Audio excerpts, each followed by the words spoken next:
할렐루야. 아멘. 하나님께서 오늘도 우리와 함께 하시며 은혜를 부어주시고 축복해 주십니다. 아멘.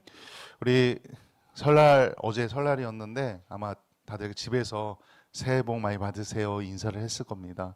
오늘 교회 왔으니까 새해 은혜 많이 받으세요. 좀 옆 사람과 앞뒤 사람과 인사하겠습니다. 새해 은혜 많이 받으세요. 새해 은혜 많이 받으세요. 아멘. 우리 계속해서 히브리서 말씀을 보고 있는데 앞서서 6장 초반에 그리스도의 도의 초벌을 버리고, 그러니까 그 앞서 또 5장에서는 뒷부분에서는 어린아이 같은 신앙을 버리고 성숙해지자. 그래도 6장 초에서는 그리스도의 도의 초벌을 버리고 성숙해지자 라고 말을 했습니다. 그리고 이어서 이제 그 근거로 신실하신 하나님께서 주신 약속을 이야기합니다. 아브라함이 오래 참아 약속을 기다렸다 받은 것처럼 우리도 하나님께서 주신 약속을 믿고 기다리면 된다는 겁니다. 약속이 있기에, 우리에게 하나님께서 주신 약속이 있기 때문에 우리가 믿음으로 믿음의 길을 걸어갈 수 있다는 것입니다. 우리 성도님들도 소망과 용기를 가지고서 이 땅 가운데서 하나님 나라에 들어갈 때까지 믿음의 여행을 계속해서 이어나가시길 소망합니다. 아멘. 이 히브리서 저자가 그 새로운 영적 성숙을 위해서 여행을 앞두고 두려운 마음으로 우물쭈물하고 있던 그 사람들에게 하나님의 신실한 약속을 믿고 앞으로 나아가라고 권면하는 내용이 오늘 말씀입니다. 이를 설명하기 위해서 믿음의 조상 아브라함에게 주셨던 하나님의 약속을 상기시키십니다. 갈대아 우르를 떠났지만 여전히 하라에 적당히 머물러 있던 아브라함에게 하나님께서 말씀하십니다. 반드시 너에게 복주고 복주겠다. 번성하게 하고 번성하게 하겠다. 그리고 우리가 성경을 읽어서 알지만 결국에는 하나님께서 약속하신 그 약속은 이루어집니다. 그것을 증거로 삼아서 약속을 기다려라. 결국 하나님께서 약속하신 것은 반드시 이루어진다라고 설명하고 있는 겁니다. 아브라함과 그 후손에 대한 약속은 이 당시에 유대인이라면 누구나 어린아이까지도 다 알고 있는 그런 내용입니다. 아주 중요한 신앙적 과거의 역사입니다.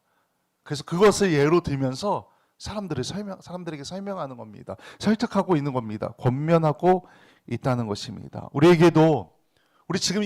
지금 현대 사회를 살아가지만 우리에게도 하나님께서 주신 분명한 약속이 있습니다. 성경에 기록된 약속은 모두 이루어졌습니다. 그리고 계속해서 그 약속이 이루어지고 있습니다. 또 앞으로도 그 약속은 계속해서 이루어질 것입니다. 그래서 우리는 믿음으로 하나님께서 성경을 통해 말씀을 통해 약속하신 그 약속을 믿고 신실함으로 계속해서 우리의 신앙의 여정을 나아가면 된다는 겁니다. 우리가 말씀을 믿고 약속을 믿고 한 걸음 나아가야 우리의 신앙이 성숙해진다는 겁니다. 우리의 신앙이 성장한다는 겁니다. 믿음으로 우리 성도님들의 신앙이 올해 이 말씀을 붙잡고 나아감으로 또 한 번 성장하기를 간절히 소망합니다. 아멘. 우리가 약속을 믿고 한 걸음 나아가기 위해서는 하나님을 온전하게 신뢰해야 합니다. 어쩌면 제가 너무나 당연한 말을 하는 걸지도 모릅니다. 성도가 하나님을 신뢰한다. 너무나 당연하지만 이게 잘 안 되는 겁니다.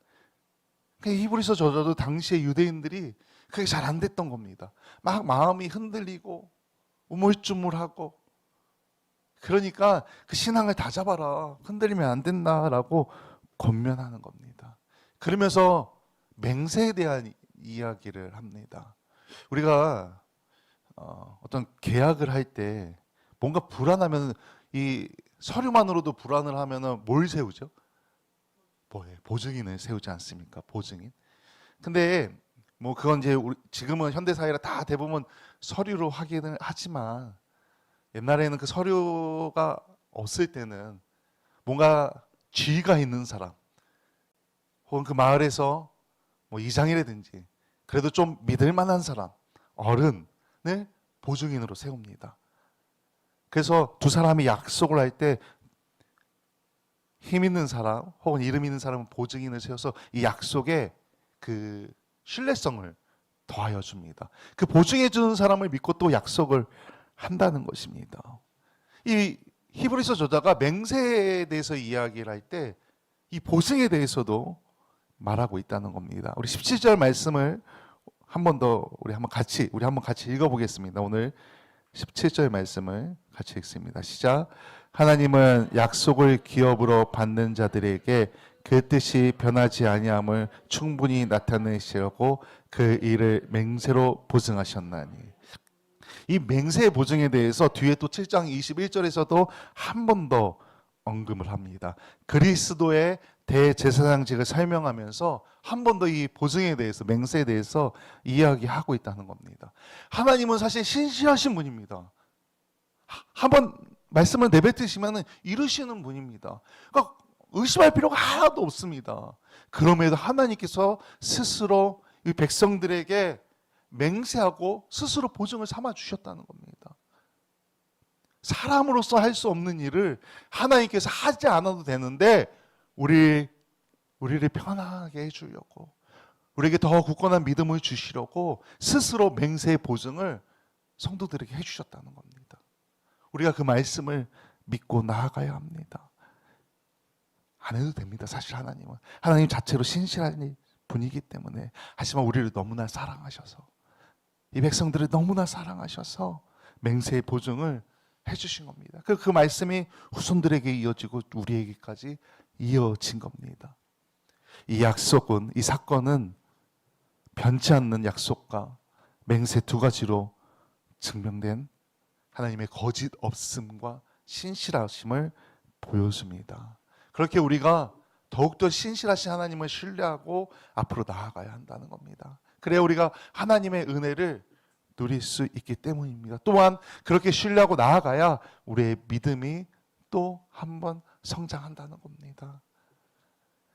우리 성도님들도 그렇게 믿음으로 나아감으로 성숙한 신앙을 이루시길 소망합니다. 하나님의 약속을 믿고 신뢰하고 나아가십시오. 우리는 성도로서 믿음으로 신앙생활할 때 하나님께서 주신 약속을 소망의 닷으로 삼아야 합니다. 오늘 이 성경에 보니까 닷이라는 표현을 씁니다. 닷이 뭡니까? 배가 정박해 있을 때 바닥에 무거운 걸 내려가지고 배가 이렇게 조금 흔들려도 떠내려가지 않게 배를 고정시켜주는 역할을 합니다. 다시 말하면 이 히브리서자가 성도의 삶을 하나의 항해로 비유하고 있는 겁니다. 하나님께서 주신 이 약속은 닻이라는 겁니다. 우리가 그 약속을 믿고 갖고 있어야, 그 닻을 내려야 우리의 영혼이, 우리의 삶이 그 항해를 해나갈 때 우리의 믿음이 흔들림이 없다는 겁니다. 우리가 그 영혼의 닻을 믿음으로 깊게 내려놔야 한다는 겁니다. 그래야 우리가 흔들리지 않고 믿음의 항해를 온전히 할 수 있다는 것입니다. 그 영혼의 닻을, 하나님의 약속을 소망의 닻으로 삼으라고, 그래야 우리의 믿음이 흔들림이 없다고 오늘 말씀에서 설명하고 있는 겁니다. 그 닻이 약속이라는 겁니다. 언약, 하나님께서 우리에게 주신 언약, 그것을 믿음으로 삼아야, 그것을 바라보고 나아가야 우리의 신앙을 온전히 지킬 수 있다는 것입니다. 성소와 지성소로 나눴던 그 우리가 성막을 이야기할 때 성소와 지성소가 있지 않았습니까? 거기에 휘장이 있습니다. 그런데 예수 그리스도의 십자가 사건으로 그 휘장은 찢어졌습니다. 열렸습니다. 그래서 이제는 누구나 들어갈 수 있습니다. 두려움 없이 거룩하신 하나님 앞으로 믿음 때문에, 예수님 때문에 앞으로 나아갈 수 있게 됐다는 겁니다. 그 추가 설명까지 오늘 본문에서 하고 있는 겁니다. 약속을 믿고 신뢰하고 나아가라. 하나님께서 주셨다. 그 약속을 소망의 닻으로 삼아서 흔들림 없는 여정을 나가라. 예수님께서 이 땅에 오셔서 휘장을 찢었고 이제는 그 성소와 지성소로 우리 모두 믿음으로 들어갈 수 있다 라고 설명하고 있다는 겁니다. 대제사장 되신 예수님께서 이미 그 길을 걸어 나가신 겁니다. 그래서 우리는 쫓아가면 되는 겁니다. 그냥 믿음으로 그 길을 등을 바라보면서 나아가면 된다는 겁니다. 예수님께서 열어놓으신 그 길을 두려움 없는 소망으로 믿음으로 나아가면은 우리의 신앙이 또 한 번 성숙하여진다는 겁니다. 흔들림 없는 믿음으로 나아갈 수 있다는 것입니다. 아멘, 아멘. 믿음으로 나아감으로 그 은혜를 정말로 우리 깊이 하나님의 은혜를 누리시길 간절히 소망합니다. 아멘. 우리는 요즘 세상을 악한 세상이라고 말합니다. 믿음은 점점 사라집니다. 기독교 인구는 점점 줄어듭니다. 각자들이 경고합니다. 이대로라면은 우리 한국의 교회가 무너질 거다라고 하면서 경고합니다. 뭐 하나 확실한 건 없는 혼돈의 시대입니다. 개인주의는 점점 더 강해집니다. 죄악이 너무나 넘쳐나는 그런 세상입니다. 이런 세상에서 우리가 성도로서 온전히 살아가기 위해서는 하나님께 주신 약속을 확실하게 믿고 나아가야 된다는 것입니다. 소망의 닷, 흔들이 없는 그 인생을 살아가기 위해 온전히 하나님의 약속을 믿고 나아가시길 소망합니다. 우리 하나님은 언약의 하나님이십니다. 하나님께서 약속하신 것을 반드시 이루어지십니다. 하나님께서 아브라함에게 하신 약속을 반드시 이루셨습니다. 그리고 독생자 예수님을 주시겠다고 하신 그 약속도 이루었습니다. 구원의 약속도 모두 이루시고 성취하셨다는 겁니다. 이 놀라운 사실을 잊지 말고 날마다 상기하시길 소망합니다. 그래야 우리가 믿음 생활을 할 수 있는 겁니다. 이걸 잊어버리면 흔들리는 겁니다. 세상 가운데 살아가다 잊어버리면 흔들린다는 것입니다. 신실하신 하나님은 약속의 상속자인 우리가 그 약속을 신실하게 믿기를 원하십니다.